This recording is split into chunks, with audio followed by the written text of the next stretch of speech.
It was Yeah, like and especially since he knew nothing of the dwarf, like he didn't even know he was a bad guy. He could just be some poor guy that stumbled in because he was horny. exactly. But no, he gets shot.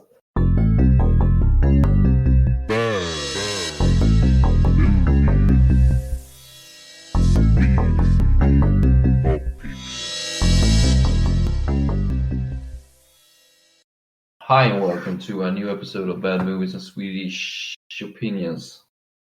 Almost forgot the name. We have been watching a movie called Bordello of Blood today, and it's available on Netflix. It was released in the year 1996. The director's name is Gilbert Adler, and the screenplay is written by two guys called Katz and the director himself, Gilbert Adler. The movie's budget was around $2.5 million and actually made a profit. So it paid out $5.5 million.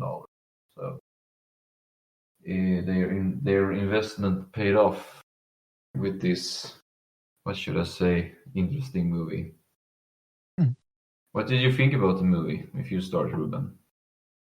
I found it actually funny, and it was actually a horror comedy for once, and not just a horror movie that was bad that they slapped comedy onto. Yeah, right. You could see initially that this was meant to be funny. It was meant. It's not scary. It's more of a dusk to dawn thing, but it's still a horror, I guess. It has horror elements, but it's not scary. Yeah, right. It's better to express yourself like that. Okay, so Adam, do you want to do like a short introduction to what the plot is about? It starts off when this guy, Vincent, he has hired some people to go to some place in some desolate corner of the world to find a treasure. A treasure turns out to be the corpse of Lilith, the first vampire, mother of all vampires. And Vincent has been looking for this corpse because he has also Lilith's heart. So he unites the heart with the body, and that causes Lilith to awaken. And it seems Vincent also has like the item he needs to control her, so he becomes Lilith's master. And that's how the movie sets off. And then after that, it takes, I should say, at least for me, an unexpected turn. But yeah. Yeah. So before we jump into the movie, should we talk a little bit about Lilith and the legend about her? The thing I know about her is that, as you say, Adam, she was the mother of all vampires and maybe demons, right? Or did she sleep with a demon in order to create vampires? Yeah, I think that depends on like which version you hear. There are many legends out there. So the biblical one is at least that Lilith is one. They will usually talk about Adam and Eve, but she was apparently the third person in this ideal world. But she didn't really like to be suppressed by Adam, so she leaves the Garden of Eden and sleeps with a demon and creates vampires. Yeah, pretty much. I think that's one of the more common versions, at least. Yeah, so we will take that one and run with it. There's also another common one is that she is the daughter of Dracula, but Dracula's not in this, so. No, exactly. But yes, let's move into the movie here. So, as you say, Adam, 3 men are riding horses towards somewhere, and they ride through skeletons and stuff to show that this area is, old and dangerous. They talk about some legend that happened 4 years ago, and that's pretty much how they starts out the movie. And they start digging, and they find a casket, and inside this casket there is a skeleton, and apparently it's Lilith. And Vincent, the dwarf guy, can bring Lilith back to life with the help of a heart that belongs to Lilith that he has for some reason. And do you know the reason? Did he say anything about that? He said that he had been traveling all over the world to collect the 4 pieces of the heart. So he has been actively searching for it, but he doesn't go into details about where they were or something like that. Just that it took about 10 years to get this far. Okay. Kind of feels like we could have seen a bit of that story also, just in a short montage looking thing.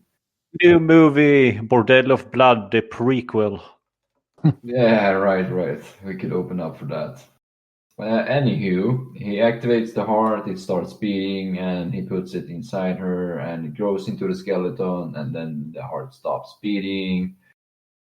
And the dwarf guy, Vincent, starts hitting the skeleton like it's a CPR thing, and brings her back to life magically somehow. Lily starts eating people because if you've been dead for a long time, you're probably hungry. And then he has a trinket to control her. Did he say where he got that trinket? Nope. Nope. But maybe it was with one of the heart pieces. I don't know. Apparently, it's like the key to her heart or soul or whatever. Yeah, everyone has specified what actually is, like if it's a vial of her blood or something. It kind of looks like something like that. Yeah, I'm going to call it a trinket. I just didn't understand where he got it from. But sure, he can control her at least. And that's good. And this was actually the beginning of a story that was told by 2 other guys. Who were these guys, Ruben? The Crypt Keeper, whatever his name is. Right. So apparently this is a series of movies, like Tales from the Crypt. And they're all like movies based on stories these different monsters tell each other, from what I understand. Yeah, so this is just a story among many. Yeah. And apparently they shared these stories between them. And the mummy shared this story about Lilith, and then he continued on with a different story later on in the future, which we are going to follow now. And when he starts telling the story, by the way, what did you think about the effects of those 2? Awful. I mean, it's awful, but it's really 90s. I know it's 90s, but I didn't like them. I didn't have a problem with it, but I'm saying it as the way that I saw this movie, and I saw it as a bit of a ridiculous movie. But if you wanted to be a little bit serious and imagine that this was released in 1996, I might have thought that this was pretty bad. I liked it, actually. So. Yeah, I also liked it. But I might think differently when it was released, if I saw it back then, which I didn't. Okay, so the story continues on by this Crypt Keeper guy, and we jump into the present time, and we can see a girl. Present time is in the 90s, and we see a girl under her workout, and her name is Catherine. And she has a brother named Caleb that is meant to look like sort of a goth, mess up person. Problems with the law in some sort that they don't really go any more deeper into. And he's just bad just because he has to be bad, basically. Yeah, he's all the stereotypical bad. He's like dressed in black and he has eyeliner, I think, and and piercings and whatever. Yeah, bad boy stuff. Yeah, exactly. Very stereotypical. He and Hugh leaves the house, and Catherine is pissed, but that doesn't really affect the story somehow. So Caleb is now at the bar. What are they doing at the bar, Adam? They're playing a stupid game where they're throwing darts at each other's nutsacks. Right. The thing I noticed here was that they were making bets if he could, I'm guessing, throw the dart as close as possible to his friend's head and not hit him, of course.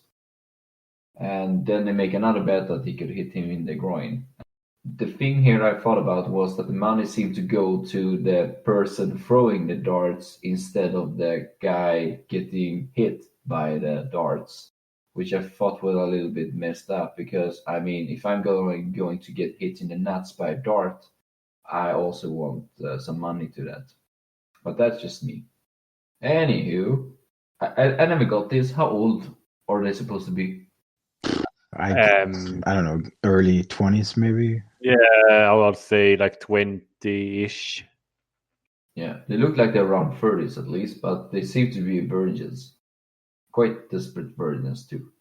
And I'm saying that because they're getting interrupted by some random dude telling them how to get laid and gives them an address. Caleb and a guy called Reggie, which is his friend, and he has a bandana. That's pretty much all I have on him. But they decide to go there to 325 Beaumont. And when they arrive, it looks like a typical haunted house thing. And Caleb and Ray goes inside and are shown to a room where all of the chairs are pointed towards a stage. The housekeeper pulls a curtain and reveals a coffin. And what are you going to do with the coffin, Ruben? What was it called? They had to ask for something. It was a specific week that they needed to ask for. I didn't remember the name of it. Was Cunningham week. Yeah, Cunningham week. Yeah. Anyway, they asked for this, so the gatekeeper or whatever, he tells them to lay down in the coffin because they're gonna meet some nice ladies if they do, and apparently they're that desperate, so they agree to this. I mean, he did throw a gun at them.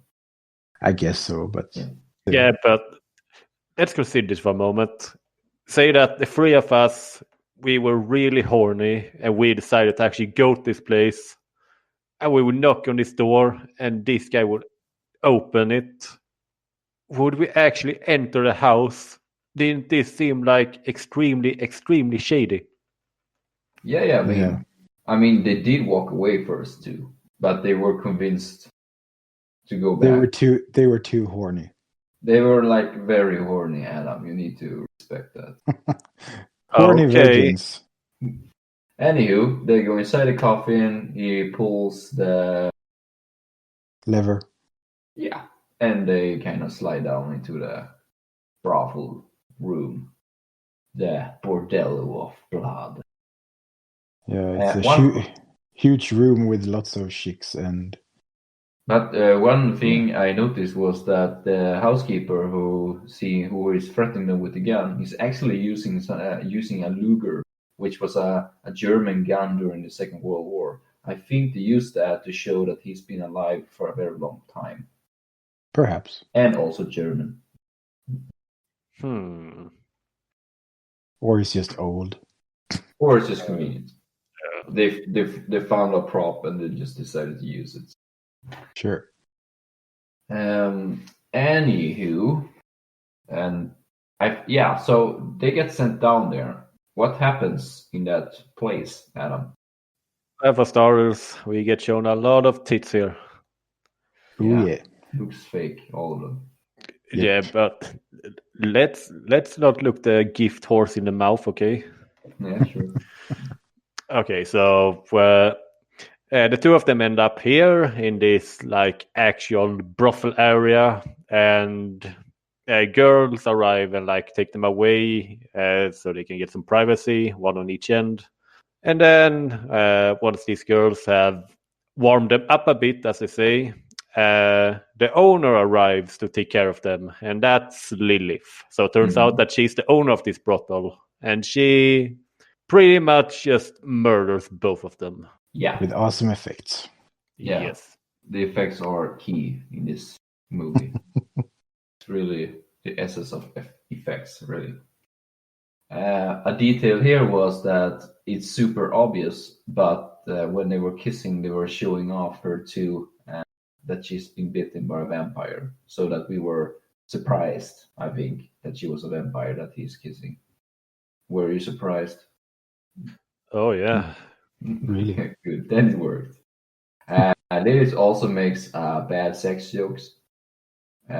When because he's using the tongue in order to kill one of the guys by putting it down his throat, right? Mhm. And Yeah. when he enters the second room to do the same, she says like, "Are you ready to get deep throated or something?" She does a lot of sex jokes, so I don't know if Lilith was into that, but apparently. Well, to be fair, almost all the characters have lots of sex jokes. Yeah, It's, especially the male main character after he's introduced. Yeah. Okay, so we jump further into the movie, and now the sister is reporting his brother missing. It's been a couple of days. Surprise, surprise, the police doesn't seem to care about the report, and then we are introduced to our second main character called Mr. Gutman, or just Rafe Gutman. Yeah, I'm just going to call him Gutman. Okay. I think Gutman is a good name for a guy in a horror movie. He's guess a it. private investigator, at least, and he wants to take on the job of finding her mother. He's also a bit of a creep. No, not a little bit of a creep. He's an extreme creep. Like a little bit rapey, I would say.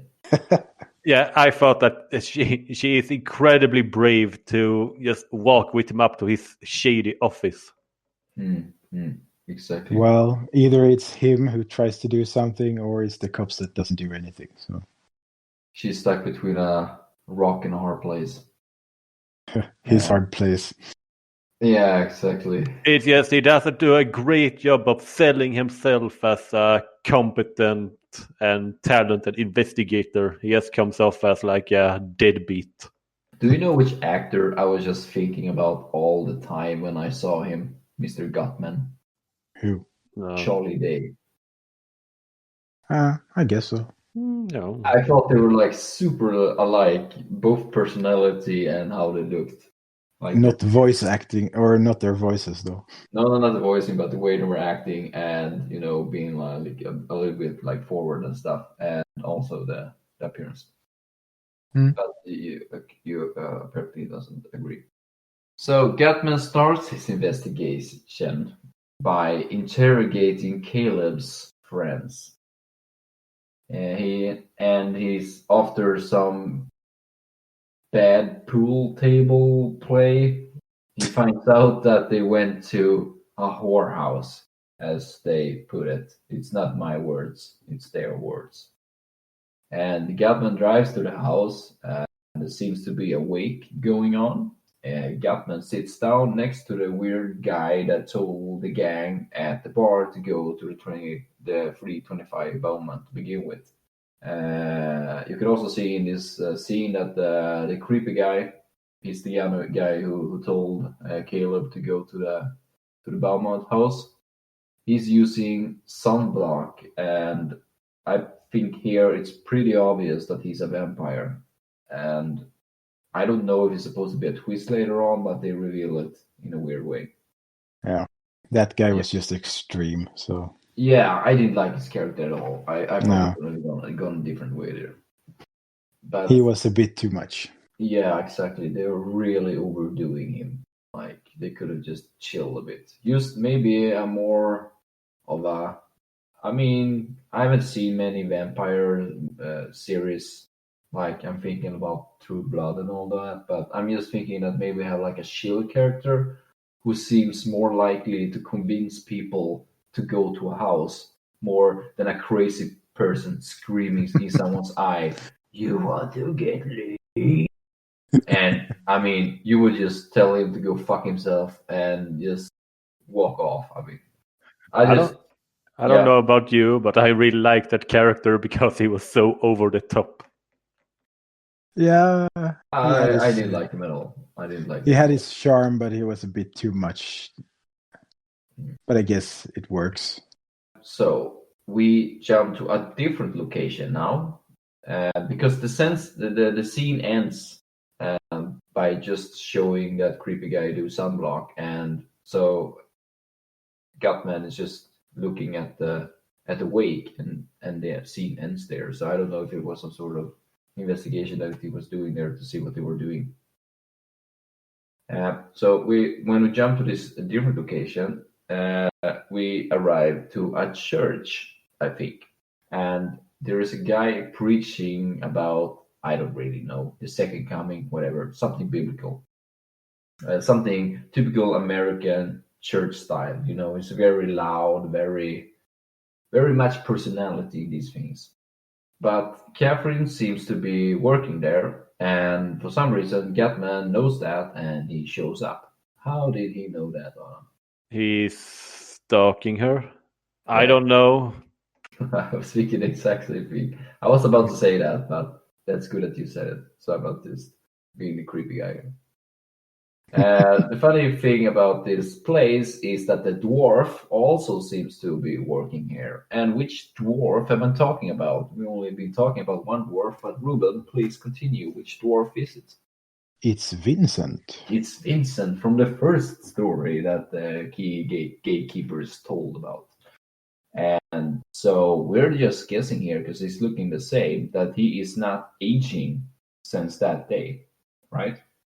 Maybe it's a recent discovery, though. Yeah. Really, I got the impression that it was like a very old, like almost Western thing. No, I think it was present day. Yeah, I also think so. Okay, I just got a They different. were just in the jungle and looked like Indiana Jones, all of them. But sure. Okay, so it might have been the same time. Doesn't really matter. He shows up, and he's also working for this church, as I'm doing quotes in the air for, and he is a producer, because there also seems to be airing this for whoever seems to be watching this kind of stuff. Gutman tells Catherine that he knows that Gale went to a whorehouse, and Catherine is disgusted because she's a prude, and tells Gutman that he doesn't need to search for him anymore, because if he sees a place like that, he can stay there.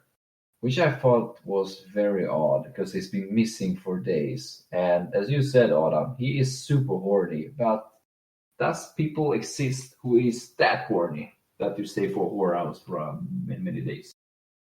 Yeah, it must be very expensive to stay for days as well. I mean, she should have been a little bit worried, I would say, and ask him to at least get some sort of evidence that he is alive or been talked to him or whatever. Yeah, but she's kind of a Christian fanatic or whatever. Yeah, but still, her brother's been missing for several days, and it's like unnatural behavior from his side, because he always comes home. Yeah, her problem. Yeah. We jump back to Gutman sitting at the bar talking to the bartender, and in the background we can see this creepy guy again. The creepy guy is sharing the same information about the 325 Beaumont thing to Gutman.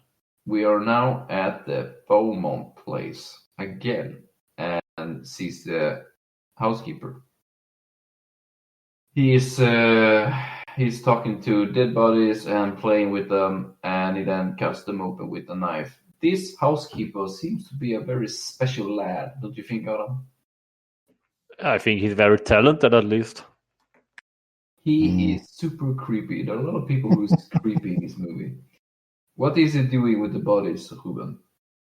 Well, he cuts one woman's belly up, and some gases are emitting from there, and he loves to smell it for some reason. Sounds intriguing. Mm-mm. I don't want to be caressed by him when I'm dead, at least. But guess who shows up? It's Gutman. He's like a jack in the box in these scenes. He just appears from nowhere. He implies that he wants to see the horse, and I mean that he suspects that there's something wrong here, and he thinks that the whorehouse it's a cover-up for something. The housekeeper tells him to come back the next day, and Gutman ignores that and climbs into the house via a balcony. He sneaks around the house and hears a scream. It's Lilith who paid a new employee. Gutman enters a room with several dead bodies. He makes an inappropriate joke and finds a small ring there with a skull on it. And whose ring is this? It's Caleb's. Yeah, but did we know that? Did we see that ring before? I actually Do you don't remember? know. I don't know if we saw it, but it's a very specific detail for him to be able to identify like right away.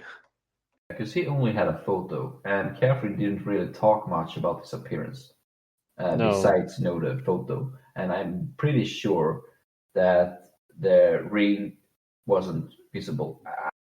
I might be wrong about that, but it seems like a very small detail to take notice on. But maybe that's why he's a PI and not me.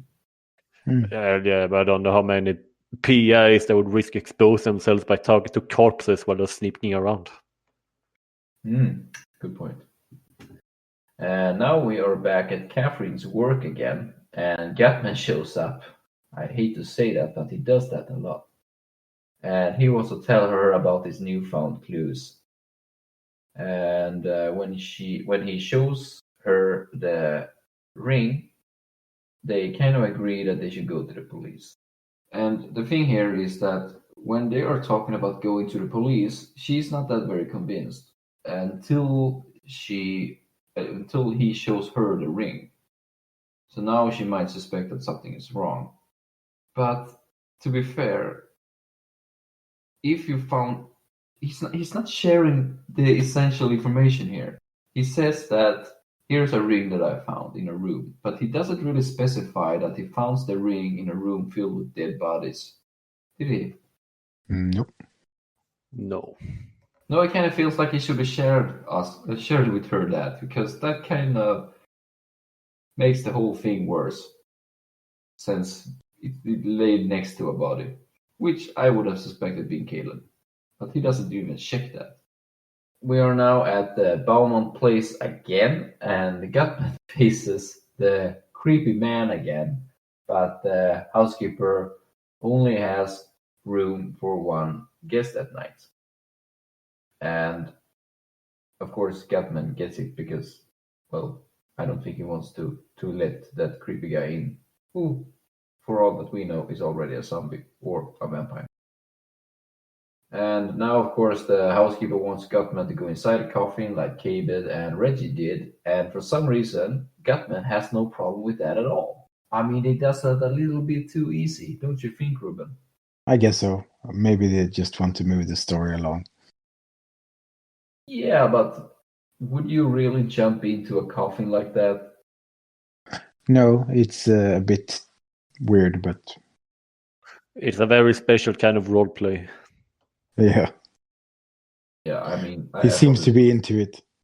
Yeah, he seems to like it very much. It's like he's like the dream that he's ever had was to lay in a coffin and be sent into oblivion or something. He could be suicidal, and that's a different problem. Anywho, the housekeeper tells Lilith that he slides down the hatch and he now reaches the brothel.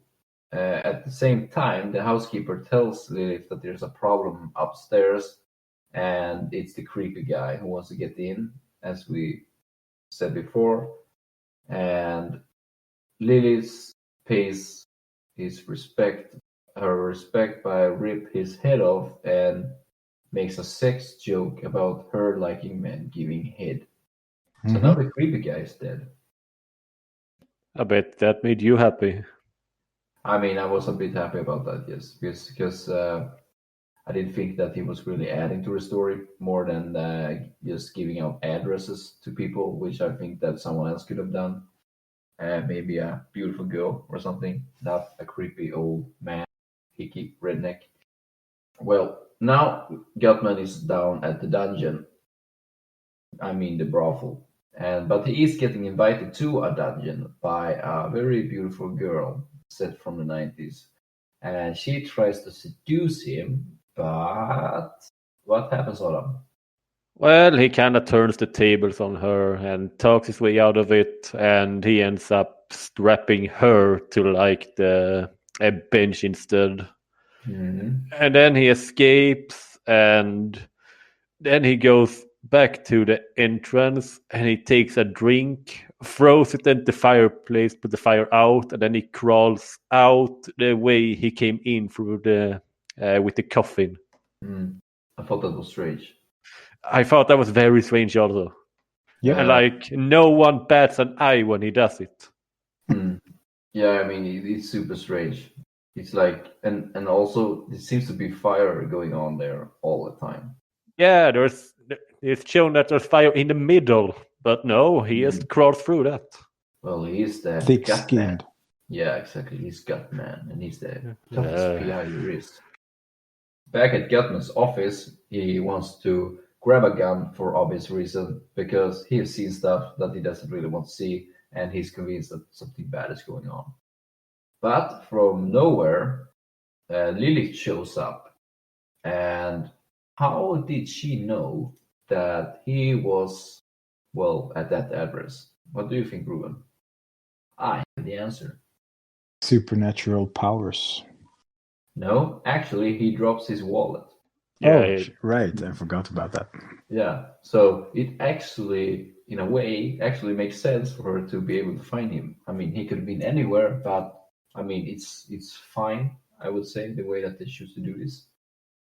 And Sure. yeah, so anywho, Lilith tries to find Gutman's kink by going inside his head, but Catherine shows up and interrupts them too before she finds it. The kink was Catherine, by the way.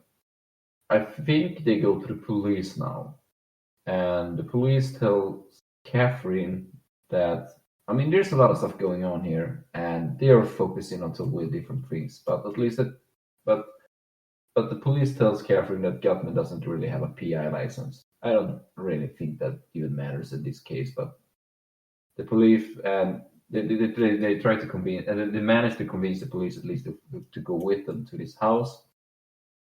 But of course, it ends up with nothing because they moved stuff, and I have a really problem with scenes like this because whenever you try to explain something and something happened at this place, and then you bring other people to show you this stuff, and it magically disappeared. Why do people always like get away with this? Why do people not have to explain why stuff magically disappear or how they manage to cover this up? Also, did you notice that he never even tries to bring them to the basement either with the corpses? Because even if that wouldn't be illegal per se, because he might be preparing corpses and such, it was shown that he has been like stealing body parts from them and putting into jars, and that's definitely illegal. Exactly. So there is a lot of more like illegal stuff going on, and to be able to slide down to a brothel is just like the minimum of all those things going on.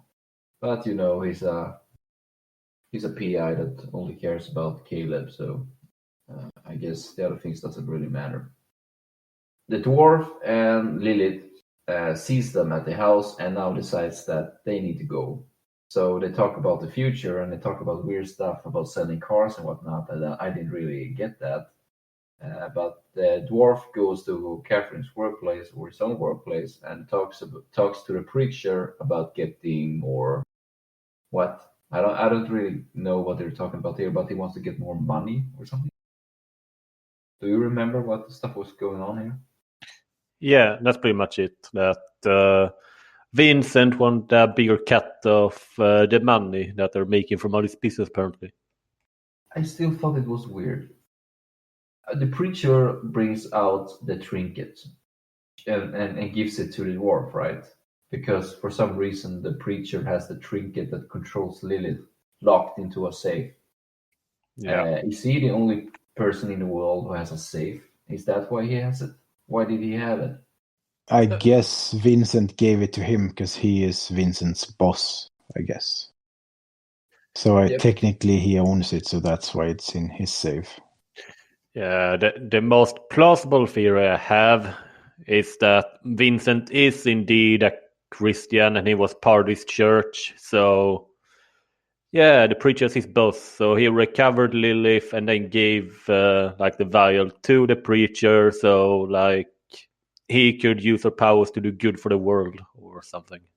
Yeah, apparently the plot here is that he controls Lilith and they make money from the brothel that goes into the church thing. And they don't have a problem with this because people who go to brothels are sinners anyway, so they can die. Yeah. Yeah, I agree on that. They deserve to die. Okay, so let's move on. Yep. Catherine wants to make a documentary about lust. Is this the right thing to focus on right now? Catherine's brother is gone, but she goes to her boss, the preacher, and tells him, I want to make a documentary about lust, about people who are addicted to pornography and goes to see strippers and stuff and all those lusty things. I can actually understand in a way, because in her mind, she might be blaming this on, it's because Caleb was so horny, he went to this whorehouse and got in trouble because he couldn't control his lust. So, as a good Christian, I need to make a documentary to warn people about this so they don't end up in similar situations. Do you think she was biased? Yeah. I think so too. Well, moving on. Gutman is doing some stalking, and he's very good at that. And he sees some people carrying a casket into a grave, and he then investigates it and finds the creepy guy who had his head ripped off put into the casket with another guy, a random, doesn't need to be mentioned. He then takes a photo of this guy, which I think was actually good, because now we can show Catherine that something strange is going on. Yeah. Yeah. Here I'm a bit lost, because there's a lot of weird stuff going on at the same time. I think that the dwarf, maybe I should call him Vincent. Let's go with dwarf. He stalls the trinket now, and he controls Lilith, and he then leaves the preacher's office to go to a strip club. The preacher finds out that the dwarf stole the trinket and wants to find them, and goes to a strip bar and finds them there. And of course tries to convince the dwarf to hand over the trinket again. And then I laughed here. Catherine shows up with her documentary and starts interviewing people at the strip club. What are the odds? Can you imagine? Please don't tell my wife I'm here. No, of course not. I just thought that was really strange. And I think she's interviewing Lilith here, right? Yeah, she is. Yeah, it's a plot device that needs to be done. The dwarf and Lily threatens the preacher, and for some reason here, I don't know if the preacher realized that it's dangerous that he has a trinket, but he seems to be quite a rational dwarf until he actually destroys the trinket. And Lilith is now free. So this trinket cannot have been something connected to her heart, at least. It has to be something entirely different. I don't really get why he destroyed the thing, though, because wouldn't he have gained more from it if he just kept it for himself? Yeah, I thought about that too, but maybe he thinks that he has such a confidence. They may have confidence for each other now, so that they can just live freely together. Yeah, maybe he has fallen in love with Lilith and he wants to be free or something. Yeah, but there's nothing suggesting that. No, I don't know. It's the best idea I have. He's probably just as horny as everyone else. So I think that have been a good, like you suggested, at least Vincent, the dwarf, fall in love with Lily and therefore want to destroy the trinket because of course they want the one that you love to be free. Then it would actually made some sense, I would say. Guess who shows up at Catherine's job again? Dun dun dun. It's Gutman. And he has a picture of the creepy man in the coffin. The creepy man is the guy that Lilith ripped the head off. And what is there? What is wrong with the situation here? Because he shows Catherine the picture. What's the problem here, Ruben? Well, the creepy guy that got his head ripped off, he was a vampire, and therefore he doesn't show up on photographs. So when he thought he photographed the creepy guy and another guy in the coffin and had this as evidence, it's just a normal dude or dead guy in a coffin and not the creepy guy. And this was also a bit strange because why wouldn't he have looked at the pictures himself before he chose to show her the pictures? Yeah, I hated this part. Who would present a picture without looking at it first? Yeah, that was a bit off. I didn't even think about that, but that's good. That's rich. So was it a Polaroid, do you know? Or was it that they needed to, develop it? I actually don't know, but it doesn't matter. Yeah, I think it was developed, but of course it doesn't matter. Why wouldn't he look at them first? Exactly. I mean, yeah, we don't even have to make more comments about that. But that is really good. That's really strange. And the thing here was also a bit strange because after he shows her the picture, and of course he's not in it, the creepy man, he then leaves and Catherine is showing her distrust for him. But then just 3 seconds later, she is looking at the interview that she did with Lilith, and she is not appearing on screen either. And now she believes that something strange is going on. Why couldn't this just have happened at the same time? I mean, I hate when they try to create some unnecessary drama. Yeah, they padded the movie a few minutes, I guess. Well, in the next scene, Catherine and Gutman are no friends again, and they are trusting each other. I mean, it didn't take long. Gutman established that they are facing vampires, and Catherine cannot believe this. And Caleb actually calls Catherine out from nowhere. And I gotta say that Catherine hasn't been talking much about his brother in this movie. Not much at all. She's been focusing on her stuff.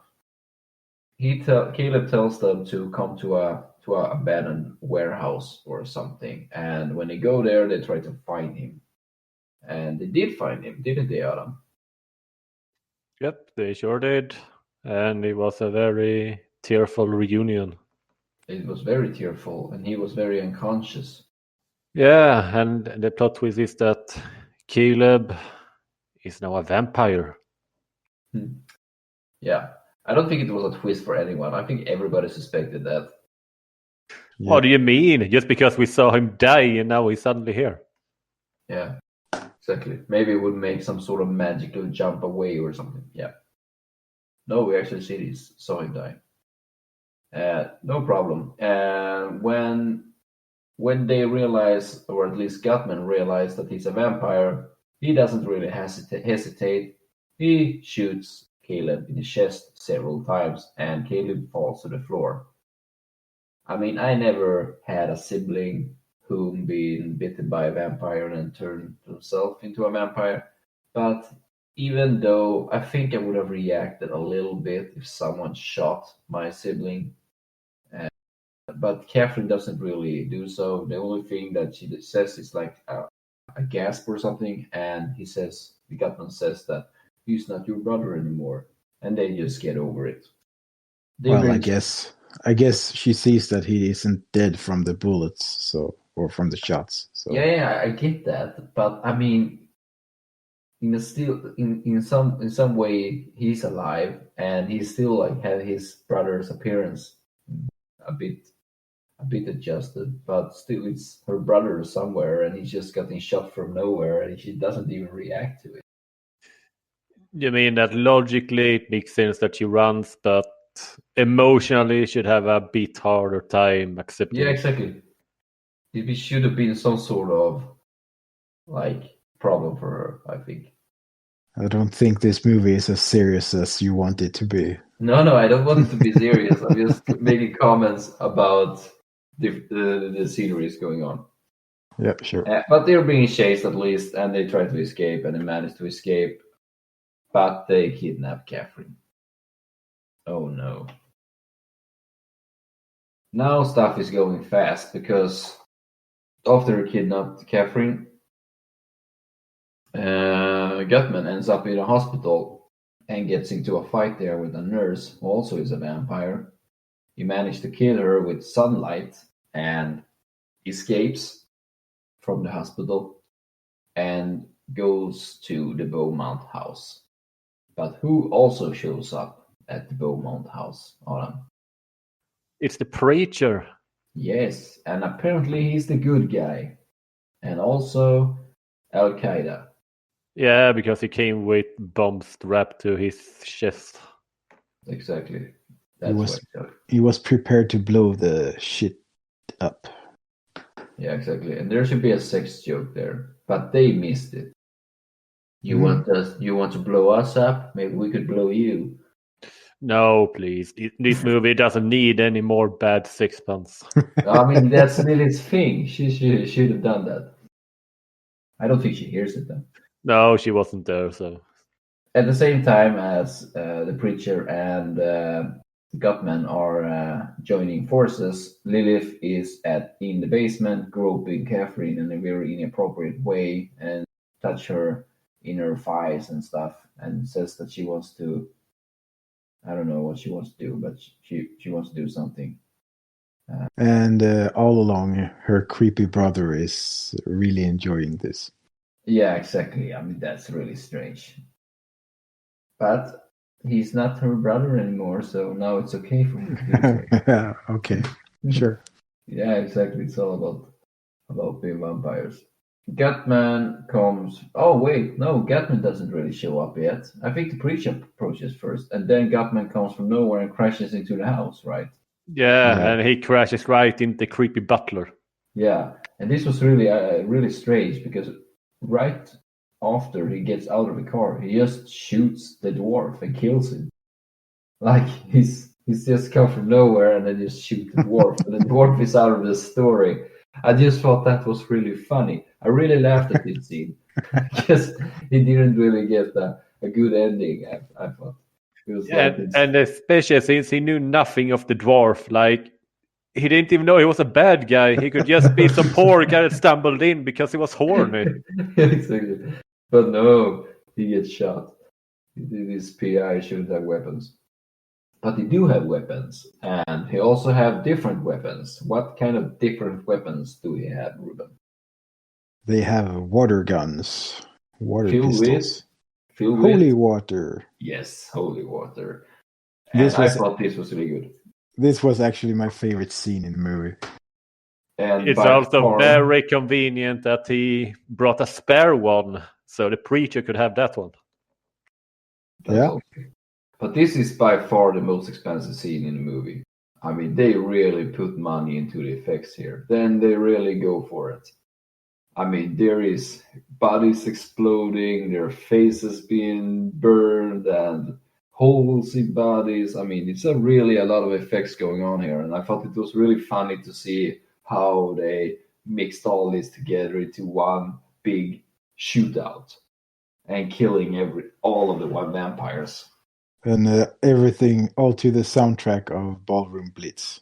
Exactly. I thought, also that's really cool. This whole scene with that music. And it was very fitting. I thought it was very fitting. Yeah, I liked it. Yeah, I liked it too. And they kill all the vampires, and this is the climax of the movie. It kind of peaks from here. Then Gutman kills Caleb.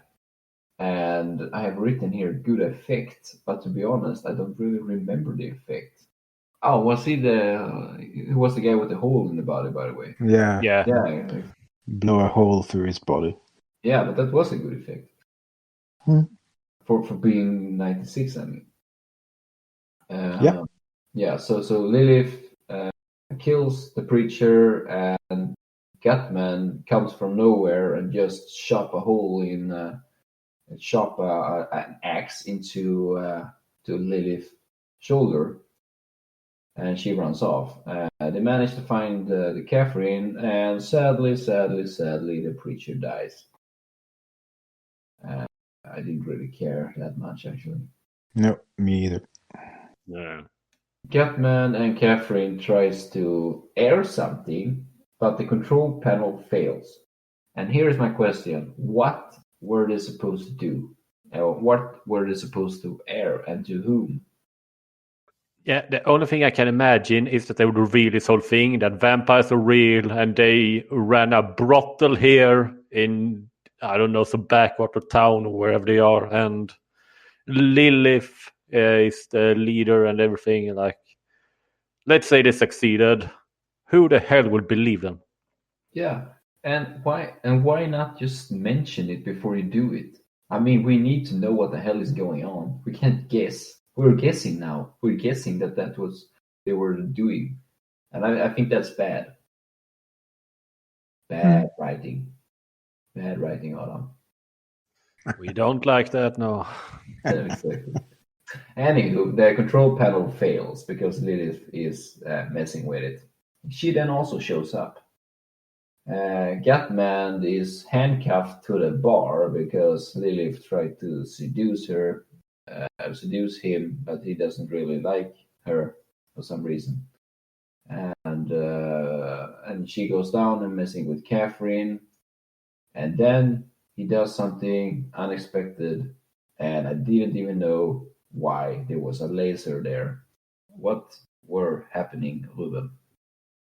Well, earlier in the movie, the preacher was going to have some weird laser show effect where he had this big devil thing in the background of his church, whatever. But it failed because the laser was too strong and it blew a hole through the ceiling or whatever. And now they realize that they could use this laser to kill Lilith, basically. He managed to hurt her really, really bad. I actually thought she was about to die, but she didn't die. No, I thought this was going to be the end, and I was kind of disappointed if that was going to be the end, actually. So I'm glad it wasn't. Okay. Because Lilith actually gives them the information that you can't really kill me unless you remove my heart. Into 4 pieces. Into 4 pieces, yeah. And why would you share that information with anyone? Yeah, kind of stupid. I don't know. I guess that's typical villain thing, like spill everything about your weakness. I know. It's lame. But surprise, surprise, Catherine shows up and kills her with a spear. It's actually a trident, so 3 of the 4 pieces of her heart are attached to each of the trident parts. And then the 4th part flies away and Gutman catches it. How colorful. Yeah, how lucky that you managed to find a trident there, because it's not a very common tool. But it also doesn't really make sense, because if you have a trident, that's much wider than her heart, so how can the heart be on all 3 of the trident points? But she has a big heart. Yeah, she has a big heart. She has a disease. And here comes the dumbest twist in the world. And after this, of course, there is an end credit here where Catherine and Gutman are together in some ways, and they go outside and sit in the car. And what is the twist, Adam? The twist is that when Gutman rescued Catherine before, he checked her neck to make sure that she wasn't bitten and didn't see any. But, well, the twist is that it's shown that she was actually bit in the thigh instead, so she is actually a vampire. So she eats Gutman in the car. Yeah, I was happy about that ending because I didn't really like Gutman. Not more that I looked like Charlie Day, but besides that, it sucked. So there you have it. There is the movie, and now we are going to rate it. I just want to ask you something. No, What no, did no. you two think of Gutman's character? This very snarky and sarcastic kind of character. He seemed like a bitchy Sherlock Holmes to me. Yeah, because I didn't like him, but I can imagine that some people think that's like charming and funny, but it didn't work for me. I mean, this is the typical character that we are not supposed to like, but the person is supposed to grow on us as the movie progresses. And it's the same from Catherine's eyes. That first he is this asshole and like a creepy guy, but then he's supposed to be the hero, and it's going to make sense for them to be together later on. But I think he was too much. And he saw that every situation, even if it was life-threatening or not, he took it very easy. And I thought that was the biggest problem because, I mean, you can make jokes and stuff and throw cool one-liners, but in certain situations, it doesn't really work. It's just annoying. There comes a point when you can't make jokes in every situation because it makes no sense, but he does it. Yeah. And of course, the man is supposed to be a pig and the girl is supposed to be a prude. I mean, so typical. Well, it is 90s, so... Yeah, I know. I shouldn't put too much efforts into that. Okay, but I really think we should rate the movie now. Yeah. Yeah, so I can start. I liked this movie. I thought it was, from what it is, a very good movie. I thought it was easy to follow. Characters were a little bit bland, besides the Charlie Day character, but I mean, it was some good jokes. I laughed a bit, and I really liked the effects, even though it's not as good as they are today. But I think it's a good cult movie. And I just want to throw in as a last nice to know thing is that the character who plays Gutman, I mean the real person, I don't remember his name, but apparently they had a real problem with him because he was not showing up on set and stuff. So he was a bit of a dick in real life too. So I'm just going to give it a 3 out of 5. Jesus Christ. A 4 out of 10, I mean. Okay. All right. Okay, I can go next. Sure. So I also like this movie because I've noticed that it's a sign I'm watching a good movie for a podcast when I actually sit and watch the whole movie in one go without taking pauses and such, because that means I'm entertained enough to not take pauses. So, and that's what I did with this one. It's far from perfect. Like, a lot of things don't make sense.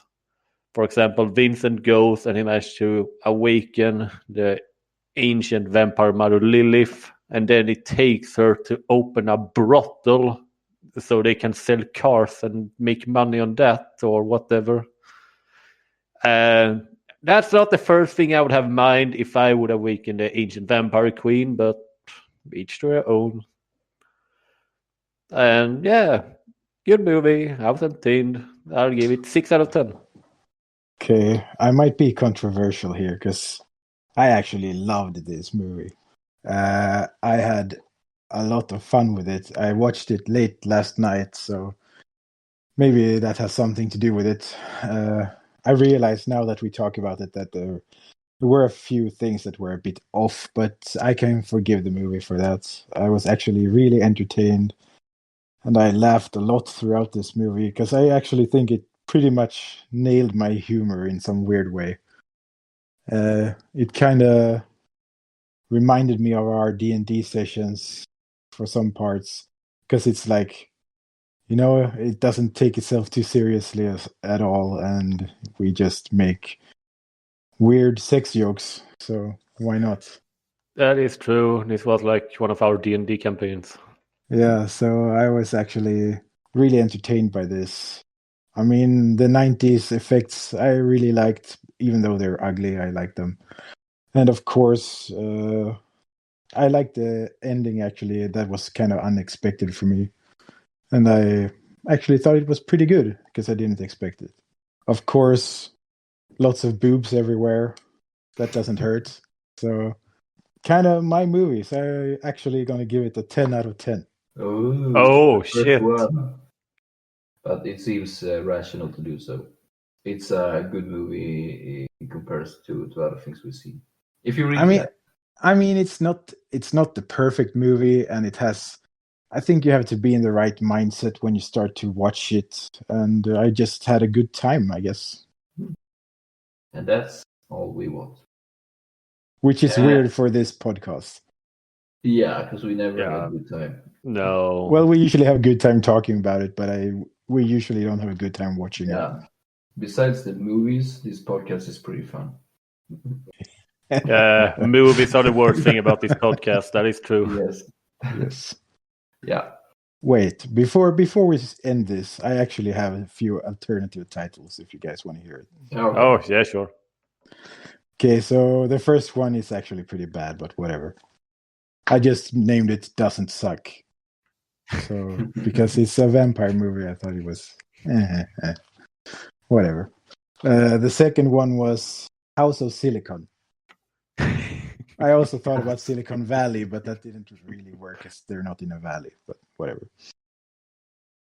And my favorite one that I came up with is the main character, Rafe Gutman. So I named it Rafe Holmes Boob Detective. Yeah, exactly. That would be more fitting. So take that for what you will. At least I thought of something. Yeah. Good. Well, with that said, remember that you can contact us at bmso.contact@gmail.com, and we're happy for all sorts of feedback and, of course, suggestions of bad movies. Well, with that said, see you next time. Bye. Bye.